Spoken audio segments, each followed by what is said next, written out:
In this video we take a look at some giant, but forgotten animals of prehistory. 1. Fasolasuchus. Fasolasuchus is a genus of archosaur reptiles that lived in the late Triassic from 221.5 to 205.6 million years ago, in Argentina. It maybe belongs to the Rauisuchidae family, but it could also be the sister group of the Rauisuchidae plus Crocodilomorpha group.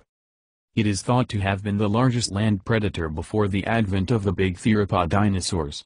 The discovered fossils of this animal are incomplete, so its exact dimensions are not known, but it is estimated to have been between 8 and 10 meters long.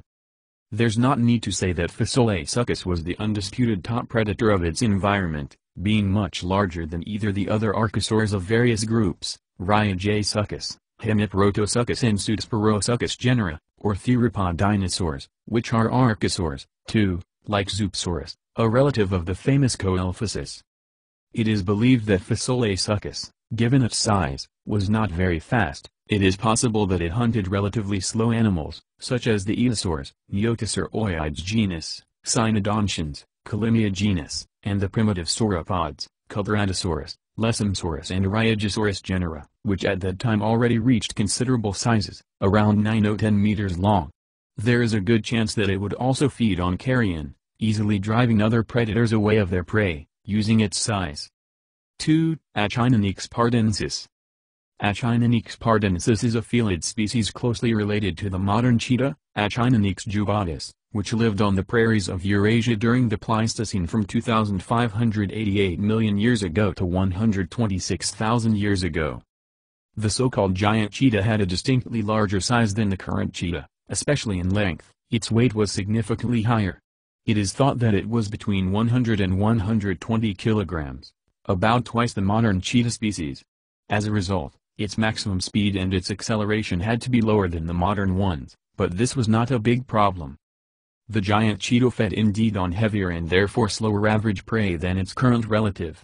In any case, it was still much faster than its prey, so it is likely that its hunting technique was very similar to that of the African cheetah. The giant cheetah, after having sighted a prey, approached to a distance of some tens of meters of distance hoping not to be seen. At this point it suddenly accelerated, chasing the prey until he reached it and made it fall on the ground. Finally he could bite it on the throat, causing it to die by suffocation in a few minutes. At this point the cheetah had to eat as quickly as possible, before its prey was taken over by other predators. In fact, it lived in a habitat rich in predators, including close relatives of the modern lions, leopards, hyenas and wolves. There were also members of the saber-toothed felids whose most common representative in Eurasia was Homotherium, the so-called scimitar-toothed tiger. The diet of Acinonyx pardinensis was probably composed largely of small and medium-sized prehistoric bovids, equids and cervids. 3. Kubanochoerus. Kubanochoerus is a genus of mammals belonging to the Suidae family who lived during the Miocene, from 15.97 to 7.246 million years ago, in Eurasia.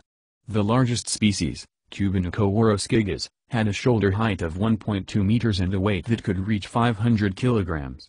The most obvious feature of Kubanochoerus was a bony horn that protruded from between the animal's eyes. It can be hypothesized that it could serve as a tool for intraspecific combats or to put it on display to win over a partner.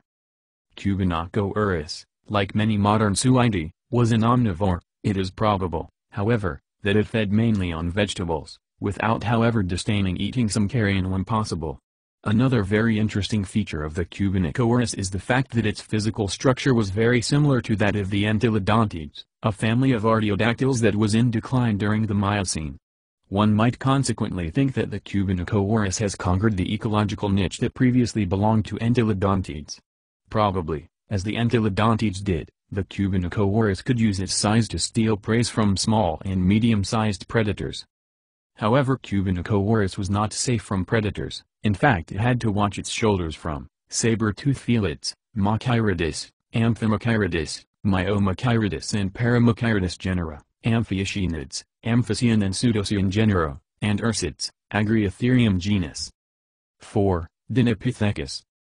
Dinopithecus is a genus of mammals belonging to the Cercopithecidae family that lived during the Pliocene from 5.333 to 2.58 million years ago in Africa.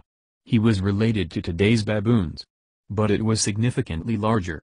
The males had a shoulder height that could reach 1.50 meters, females 1,20 meters.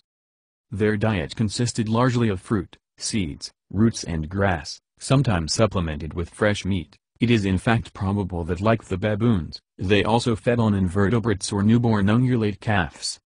Similarly to baboons and many monkeys, somniforms infra order, it is highly probable that the individuals of Dinopithecus lived in hierarchical groups. Thanks to this, and to their size, they often managed to effectively defend themselves against small and medium-sized predators. Think about the African leopards of today, predators of similar size to today's baboons, who despite the presence of many baboons in their territory, have a diet mostly based on medium-sized ungulates, like impalas. This happens thanks to the large male baboons that defend the herd by showing their long canines to distract the predator, allowing the rest of the group to escape. However, thanks to the cunningness of the leopards, it can happen that they manage to kill an individual before the big males intervene in its defense. Probably the interaction between Dinopithecus and its terrestrial carnivorous predators, saber-toothed felids of the Machaeridus and Dinophyllus genera, was similar to the one we see today between baboons and leopards. But it had no defense against Crocodylus thorbjornisoni, a huge crocodile up to 8 meters long, nor against Agriatherium africanum, a gigantic ursid, from which, however, it could escape taking refuge in trees.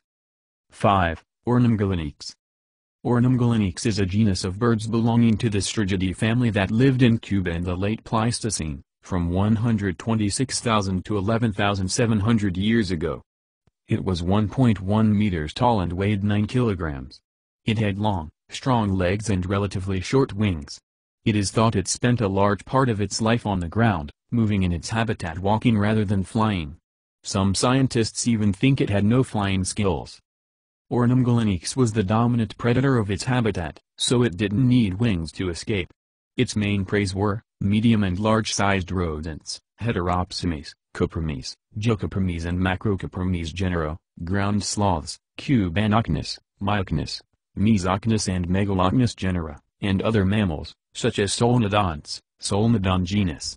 In the case of the ground sloths, it is likely that the so-called Cuban giant owl killed only the young, weak and the sick ones. His main hunting techniques were probably two. 1. It chased the prey. As soon as it reached it, it made a leap, made higher and longer leaps by flapping its wings, and he landed on it. Finally he killed it with its beak and claws. 2. It waited perched on a tree the passage of a prey on the ground below, after which it flung on the prey opening the wings immediately before landing on it with its powerful claws. In this way it could inflict serious wounds on the body of the prey without losing its balance. Probably the first technique was used mainly with the land sloths, slower and easier to reach. The second technique could be used with all types of prey. It costed less energy but required more weighting. This technique is currently observed in modern strigids.